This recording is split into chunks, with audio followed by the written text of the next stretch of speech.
Hi everybody.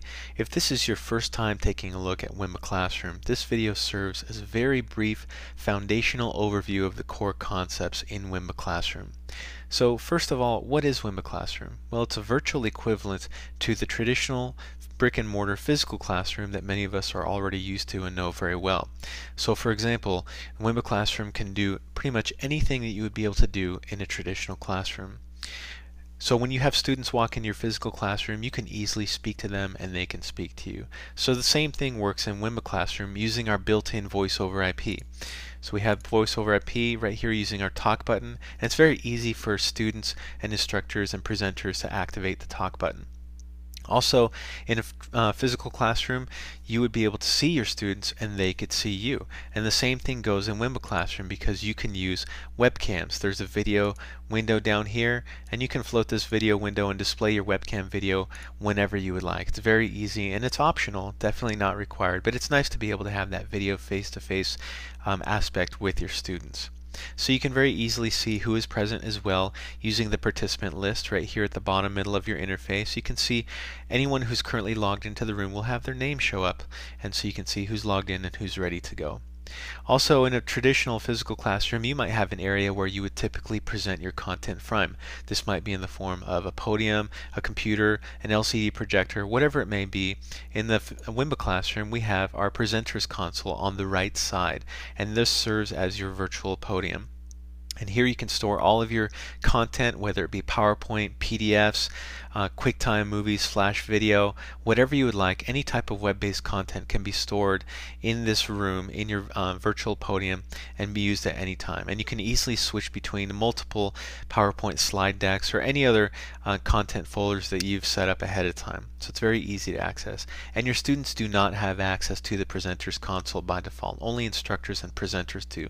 That helps preserve control over your presentation. Next, if you want to interact with your students in a physical classroom, it's very easy to do so. Again, you simply talk to them, or maybe if you want to ask them for responses to different questions, you can easily do so. And in the Wimba Classroom, it's just as easy using text and polling. So on the lower left, we have a text chat area. It's very easy for anybody to be able to type in a text message and send it publicly, or you can even send private chats to students, and students can send private chats to each other. And then as an instructor, you can even turn off the private chat ability, again, to maintain control over the room.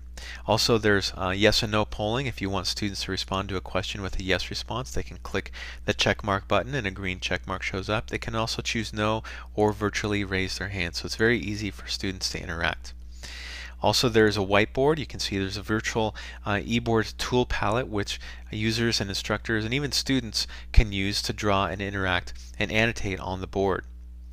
Next, we have desktop sharing, which is a nice feature to be able to take your students on a virtual web tour, or if you want to demonstrate new skills in real time for your students to see online.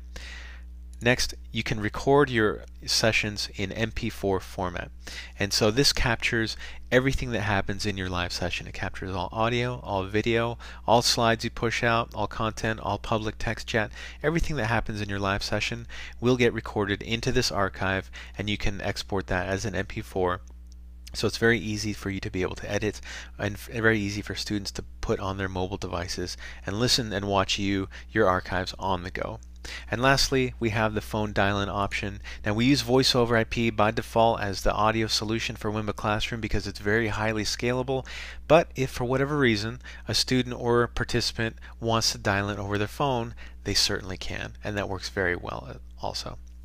So there you have it. This is again a very basic overview of the Wimba Classroom. We have other videos available which actually show you how to get started on using the core skill sets needed to be a presenter in Wimba Classroom. And then also Wimba provides full core team training for all of our clients, which are typically 2 to 3 day on-site or online engagements that show you A to Z on how to use our tools. And again, today's video is just a very brief overview to get you started. Thanks and have a great day.